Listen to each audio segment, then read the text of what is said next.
Hi friends, today we're going to do something a little bit different. Let's paint an outdoor barn quilt. We are going to be using a 2-foot by 2-foot piece of ACM aluminum composite board.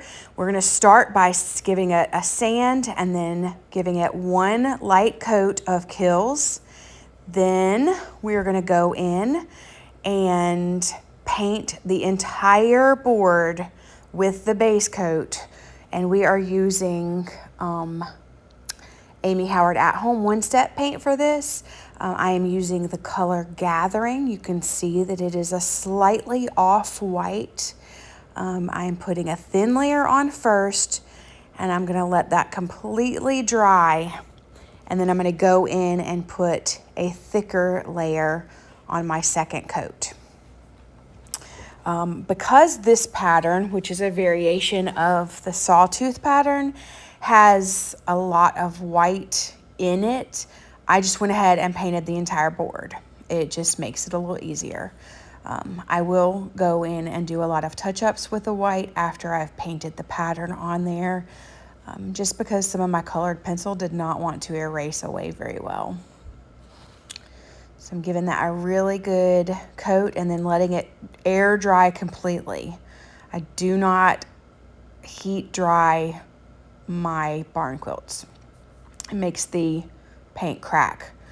So here I am going in and marking every 4 inches on each side of my barn quilt, and I like to use the Twistables colored pencils just because I can keep the tip a little bit sharper without having to have a sharpener and all that. But on all 4 sides, I am using a centering ruler that is 3 foot, and I am marking. There's my pattern. I've already painted this pattern before. I'm duplicating it, so I am looking at where I need my lines. I'm lining up my little hash marks that I made every 4 inches, and then making my lines based on where they need. I don't draw a grid all the way across my board. I just line up my ruler and measure. Sometimes I have to erase, sometimes I make my lines too long. Then I'm spinning my board because I do have it on a Lazy Susan, and repeating those same lines in the same order because it is a geometric pattern. I did skip a line, so you'll see at the end after I do my diagonals that I'm going to go in and fix that. With my diagonals, I like to use a different color, so I am lining up from, again, my little hash marks every 4 inches, looking at my pattern and seeing how far I need to go in. You really have to make sure that you keep your ruler nice and steady. I believe that my ruler wiggled on me a little bit during this project because my lines when I went in to paint were not matching up perfectly, but it's okay. You can still fix it. So I'm going to do those diagonals the same on the top half as the bottom half, and then I will spin it around and repeat the entire thing again. And as you can see, the pattern is starting to come together. I love painting barn quilts. I started a little over a year ago with indoor barn quilts and quilt kits from the Rust Covered Cottage by Christina. And then last, I want to say November, I started painting the outdoor quilts. So there I am fixing those missing lines. And this is a process. It took me about 4 days painting for an hour or so each evening. Now I'm going to go in with my foam eraser, erase those hash marks, and anywhere where my lines were a little bit long, I'm going to go ahead and erase that away. And you want to make sure you get all of that eraser dust out. And now I'm going in with my frog tape. I like the green frog tape. I also have the yellow for when I try to do circles. And I'm lining that up right along the colored pencil lines, and then using my the side of my finger to really burnish it in. I did erase some of those lines because I was afraid that it would show through with the Harbour Lights paint. So now that I have that color paint taped off, I'm going to paint. I always first paint along my edges to seal in the tape. That's one of the amazing things with frog tape. But you always want to paint away from the seam of the tape, and especially the corners. So that's why I would stop and kind of go away from those corners. So I let that completely air dry before I go back in with my second coat. My first coat is thinner, my second coat is much more thick, and then I'll just kind of smooth it out, make sure it's even, and I always wrap my paintbrushes in my baby wipes or my Clorox wipes, just because you don't know how many coats you're gonna need until they start drying really well. So there's that first color, and I let that set, and then I'm going in and I'm taping off the next color, which is the lighter gray. This is, I can't remember the name of this color. I'll have to look it up. But it is a really nice, cool gray. I like to try to paint from my lightest color to my darkest color. Either that or go from the inside outward. When I am taping this, especially when I get to the diagonals, you'll see that I, in some places, don't follow the lines that I drew, because if you look very closely, you can tell that they're not matching up either at the point in the center box or at the points at the edge of the board. I got a little over my tape, so I was just going ahead and cleaning that up before it dried. Again, thin layers for the first coat. Let that completely air dry, and then go in with a second coat. Most of the time, you'll only have to do 2 coats of paint. Reds especially, you'll have to do more. Sometimes those darkest colors, you also have to do a little bit more. So that second coat is, again, it's thicker than the others.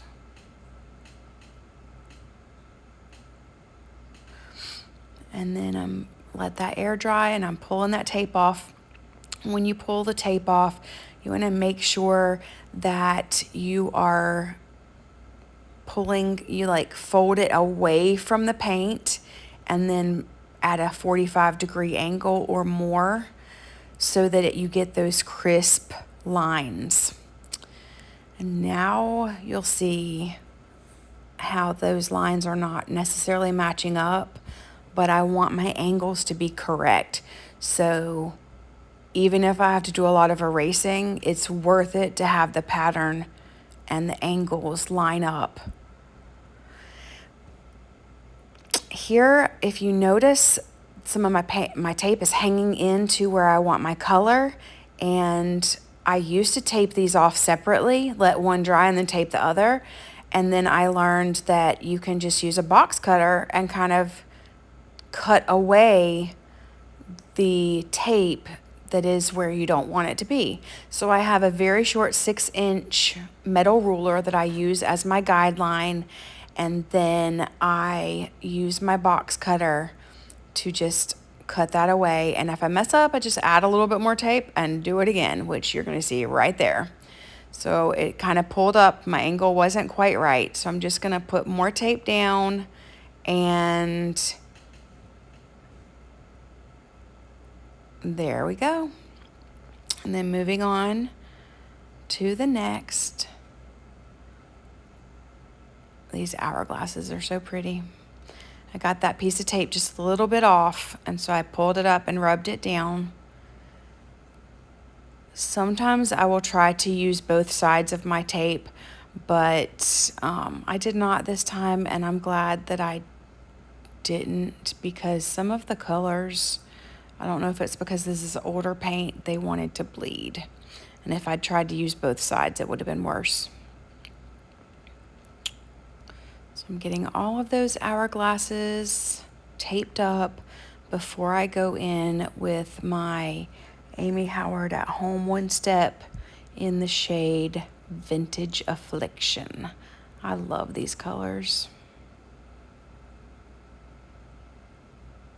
I actually have a small version of this barn quilt in these same colors hanging in my home.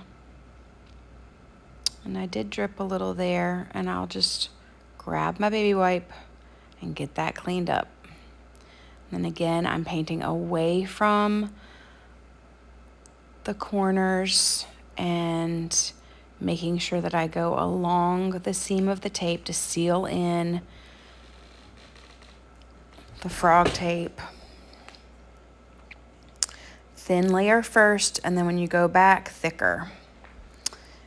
I like working with a Lazy Susan because I don't have space to move around my table. It is my dining room table, so I can spin it to myself. Again, I wrapped up my paintbrush while the paint was drying so that it would not dry out and I don't have to wash as many paintbrushes. So going in with that second coat, again, heavier strokes. I do smooth it out, and I try to paint when I smooth it out, make sure I go in the same direction.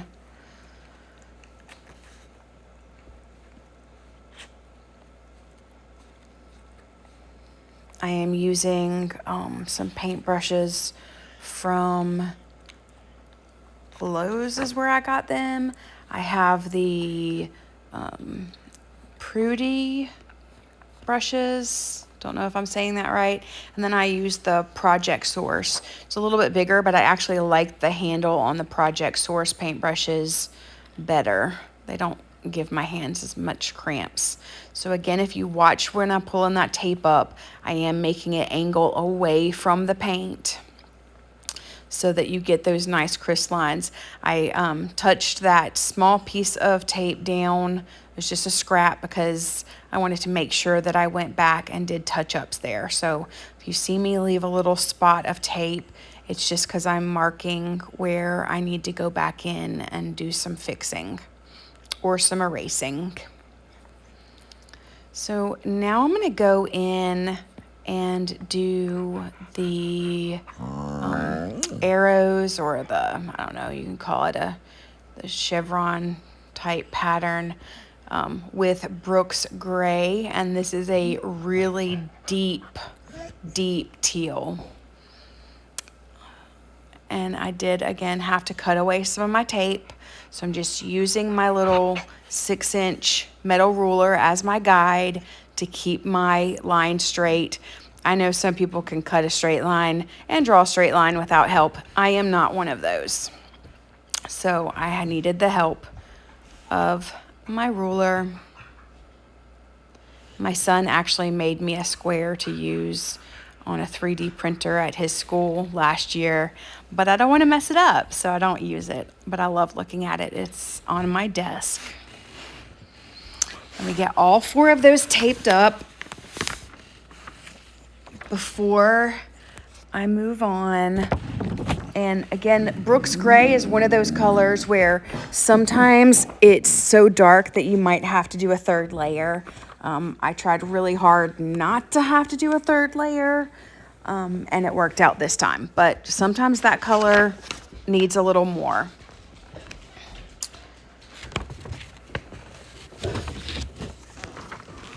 So I'm just getting all that tape down, making sure I cut away any spots where I don't need the tape or it's going to be in the way, because I want to try to use as few tapings as I can and get as much painted in one round as possible.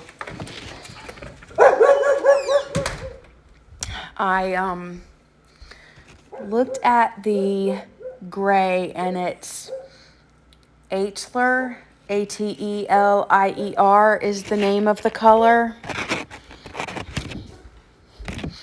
I will make sure I have that in the description.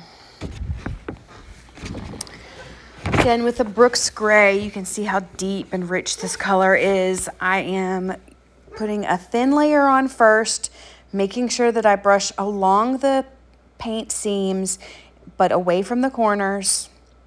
And then when I go back, I'm going to add a thicker layer to that.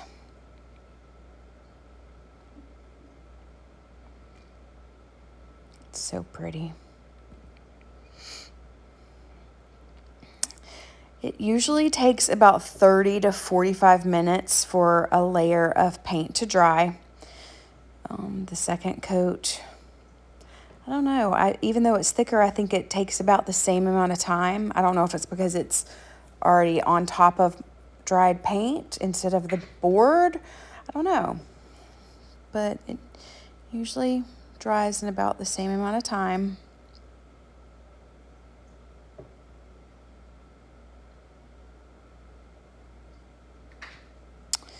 Just getting those layers on there.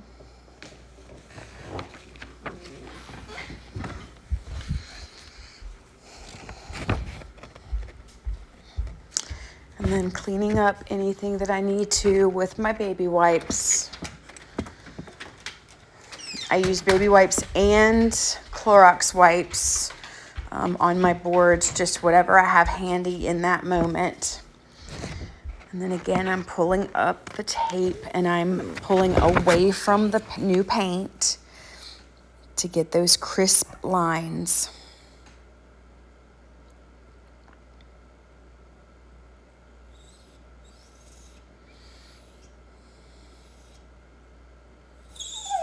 And I try to use the side of my finger whenever I can't get the tape to pull up, because I do not want to scratch at the new paint.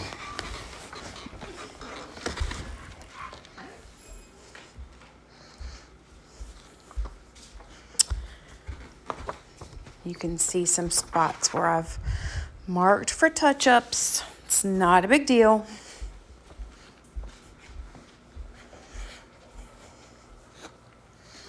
Now I'm going back in with my foam eraser and really trying to get any of those colored pencil marks that were not covered up. I want them gone. Even if it is right along the edge of the paint, I will try to erase it away. From a distance, nobody's ever going to see it, but I want it to be beautiful up close too. So just making sure I get all of that eraser dust out of my way.